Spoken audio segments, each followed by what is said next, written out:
Hello friends, we are going to continue with the series of occupational health management. Today we will have discourse 4, which is part 4 of 5 parts of awareness about occupational health. Now we will discuss about chemical and biological hazards. Now what are chemical hazards? So there are so many chemicals, thousands of chemicals which are being used in the industry. Some of them are hazardous, some of them are non-hazardous. The hazardous chemicals have effect on the health of the employees or the workers. So they may be harmful chemicals in the form of gas, liquid or solid.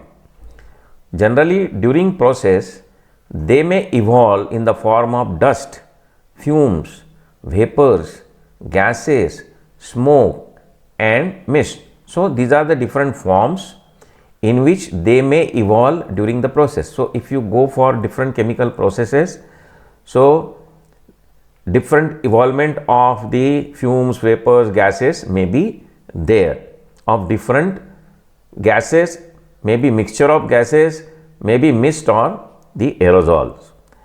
They may be in pure form, mixtures or aerosols. So it may be pure CO2 or SO2 like that, or it may be mixture of different types of gases, and aerosol where there is a mist, and in mist there are the particles of the different substances or the that is called as aerosol. The best example of the aerosol is smoke. When they enter your body through various routes, we will go into the routes. They have adverse effects on the health of the person or the worker of varying degree depending on the toxicity, level of exposure and type of exposure, that is whether it is a short time exposure or prolonged exposure. Very simple to understand, I have nothing to explain here. Now there are different types of chemicals. So there are thousands of chemicals, as I said, which are used in industry. They are categorized as solvents. So in the category of solvent, there is benzene, toluene, xylene, carbon tetrachloride, etc., etc. Explosive, the example is trinitrotoluene, that is TNT. In corrosive chemicals, there are acids, alkalis, acid gases, etc. So they have the effect of corrosion. So if some acid falls on your skin will be corroded. Toxic chemicals like potassium cyanide, sodium cyanide, hydrogen cyanide, etc. You know that potassium cyanide is a very, very strong poison, and even if you keep it on your tongue, you immediately die.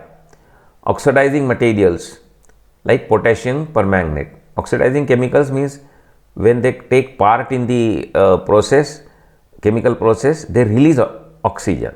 So they help the fire. Toxic gases like chlorine, ammonia, sulfur dioxide, nitrogen dioxide, etc. Inflammables like paints, thinners, petrol-based products like petrol, diesel, etc., etc. Now what are the routes of exposure? So how any substance enter your body? So there are different routes. One is absorption, that means your skin is permeable. So there are pores on your skin. So if something falls on your skin, it gets absorbed through those pores. So this is the way of absorption. Inhalation means while you are breathing, so with the air, the different chemicals can go inside your lungs. Ingestion means whenever you take food or drink water through your digestive tract or your food pipe, the substance enters from your mouth to your digestive system. Sometimes the drugs are taken, that means you take some medicine whenever you are ill. So you take different chemicals the antibiotics and you take the pills. So what is that? That is injection. Injection, you take injection in your body, doctors gives you injection, so certain amount of some chemicals or some combination of chemicals goes to your body. Or the next route is the mucous membrane, that is the membrane inside your nose, which is very thin and permeable, and so through that mucous membrane the different chemicals can enter your body. So these are the different routes of exposure: absorption, inhalation, ingestion, injection and mucous membrane. So what are the effects? So first is acute effect of short duration, refers to single exposure of limited duration, seconds, minutes, hours, with rapid onset of effects. For example, you are carrying a ammonia bottle in your lab and because of some reason it fell down and the glass broke, and there is immediate release of a very great amount of ammonia. So that is called as the acute exposure. So you are exposed to the gas for a very short period of time, for a limited duration. It may extend up to hours also, and that exposure is very large. So what happens? You start coughing rapidly, then your eyes will start irritating, there will be tears coming out of your and coughing, you just try to run away from that spot. So this is the acute exposure, a large amount of exposure for a limited time. So what are the effects? Irritation to eye and skin, respiratory irritation. Example are ammonia, solvents, formaldehyde, ranitidine. So I gave you the example. Chronic, of long duration, prolonged repeated exposure over period of days, months, years. Exposures or doses relatively harmless unless repeated over a long period of time. So when the exposure is for a very long time, maybe days, months, years, so that is called as chronic exposure. So it is in small dose but for a longer period. In acute, it is a large dose for a short period. So what are the effects? Cancer, heart disease, sensitization. And what are the example? Smoking. Smoking is a very good example of the chronic effect, because you may smoke 5 cigarettes or 10 cigarettes per day, but so if you smoke it for a day, there will not be a effect on your body.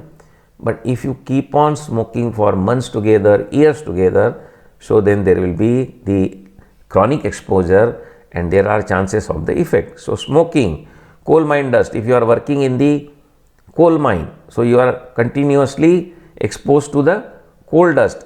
If you are taking steroids for a longer period, so these are the examples of the chronic exposures. So you have understood the meaning between acute exposure and chronic exposure, what are the examples of the exposures and what are their effects. Now there are certain groups of chemicals. We will not go into the details of the names of the chemicals. We will just see which are those chemicals which have effect on our particular body part. So there are respiratory and eye irritants. So some chemicals are respiratory and eye irritants. Some are lung affecting chemicals. Some are blood system affecting chemicals. Some are central nervous system depressant chemicals. There are carcinogen or carcinogenic chemicals, corrosive chemicals, as I said, acids and alkalis, they are corrosive, liver affecting chemicals, kidney affecting chemicals, skin affecting chemicals, reproductive system affecting chemicals, simple and chemical asphyxiants. Asphyxiants means your respiration is choked, your breathing is choked. They are called as asphyxiants, they are simple type and chemical type. We will try to know the difference at the appropriate time. Now, what are the threshold limit values? We have seen the acute and chronic exposure. So, this is somewhat related with that. So, threshold limit value is, it gives us the limit to what extent the presence of toxic substance may be allowed without any adverse effect on the health of the workers. So, what is the limit of that particular chemical which is there in the atmosphere, or you are exposed to it? So, what is the quantity which will not harm you? That is called as the threshold limit value. Above that quantity, if you are exposed to that, then your health will be harmed. So, they are prescribed in Factories Act 1948 under section 41F, second schedule. So, you have to refer to the second schedule. There they have given the threshold limit values of many exposures. So, TLVs and STLVs are given there. You can go visit the Factory Act and study that second schedule. So, what is TLV, TWA? So, TLV is a threshold limit value and TWA is a time weighted average. So, the time weighted average concentration for a normal 8 hours work day and 40 hours work week, to which nearly all workers may be repeatedly exposed day to day without adverse effects on the health. So, generally when you go to work, you work for 8 hours, and in a week average 40 to 48 hours. So, within that 8 hours and the 48 hours a week, you are exposed to a certain hazard. Maybe you are exposed to, say, some gas like SO2 or H2S. So, the process is there, you are part of that, carrying the process, and there is that evolvement of that particular gas, and you are exposed to that gas, may not be continuously for 8 hours, but some part of that 8 hours. Okay. So, sometimes the exposure will be little more, sometimes the exposure will be little less. So, what we do, we try to take the average, weighted average for the 8 hours and weighted average for the 48 hours you are working in the area. Okay. So, that is called as TLV, TWA. So, wherever there is a repeated exposure, day to day you find the limit that there is a limit which will not have adverse effect on the health. TLV, STEL, the maximum concentration to which workers can be exposed for a period up to 15 minutes continuously without suffering from. So, you are continuously exposed for more than 15 minutes or 15 minutes without suffering irritation, chronic or irreversible tissue changes or narcosis. Narcosis means effect on your brain, okay, or nervous system. So, you find out a limit to which the quantity, that if there is a exposure to 15 minutes, even though, then you should not have irritation, you should not have the chronic or irreversible tissue change, or there should not be any narcosis effect. So, provided that no more than 4 times per day are permitted with at least 60 minutes between exposure periods, and provided that the daily TLV, TW also is not exceeded. So, what is the extent allowable? That is 4 times per day. That means you are exposed to that particular gas or a hazardous chemical. So, the period should be 15 minutes, but not more than 4 times per day, and with at least 60 minutes between exposure. Means if you have exposure for 15 minutes, then there should not be any exposure minimum for 60 minutes for an hour. Okay. So, such maximum 4 exposure and within a span, with the span of 60 minutes.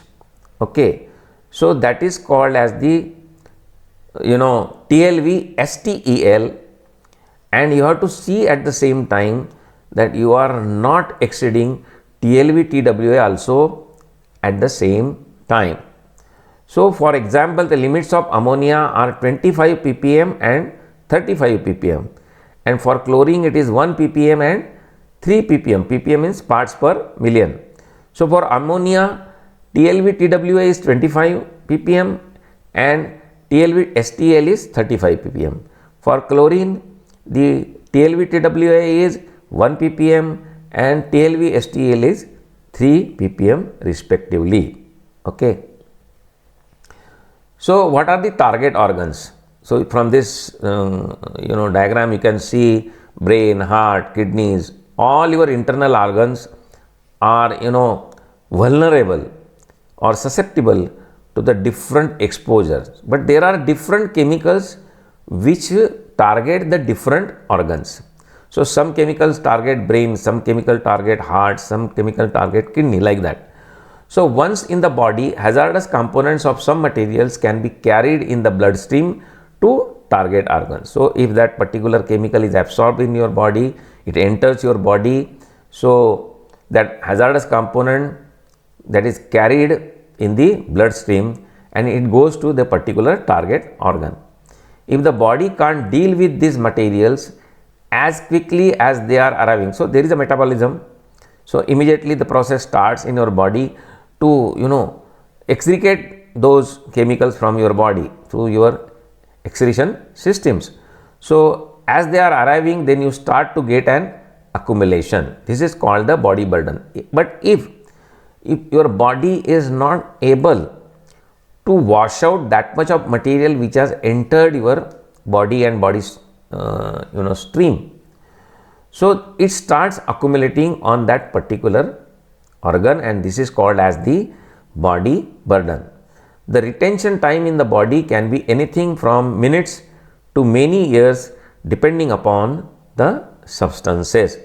We will look into the details of the different chemicals which target and accumulate on certain organs in detail when we will look into the chemical hazard in detailed way in coming discourses.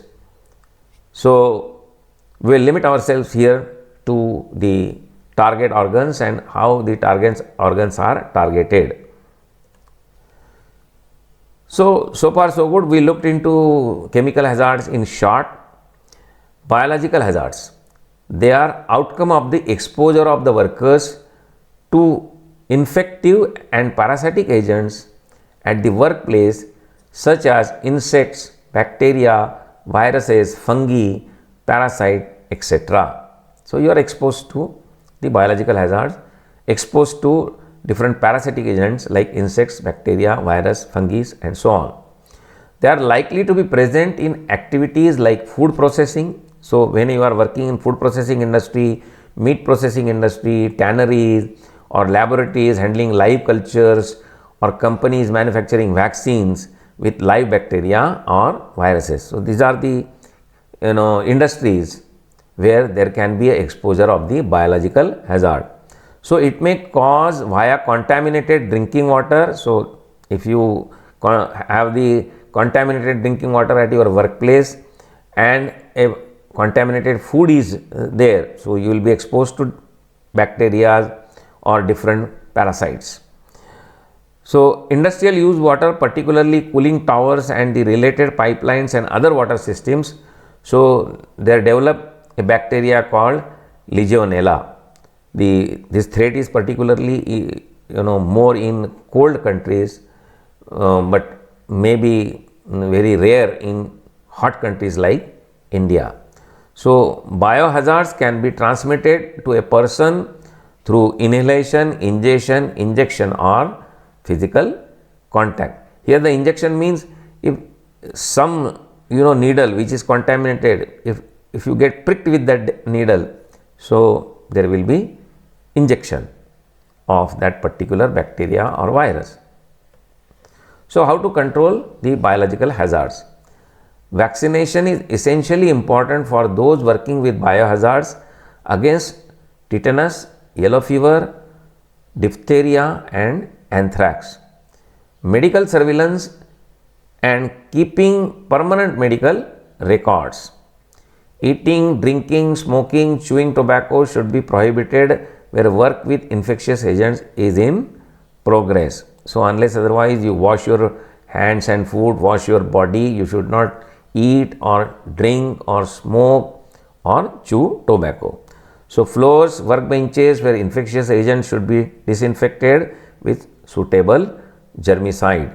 All contaminated waste must be decontaminated before disposal. So, these are the controls of the biological hazards. For the controls of the chemical hazards, as I say, when we will see the chemical hazard discourses in detail, we will look how to control the chemical hazards. So, friends, thank you very much for watching. You can resume viewing, you can switch on to discourse 5, where we will look into the controls of hazards or the hierarchy of controls.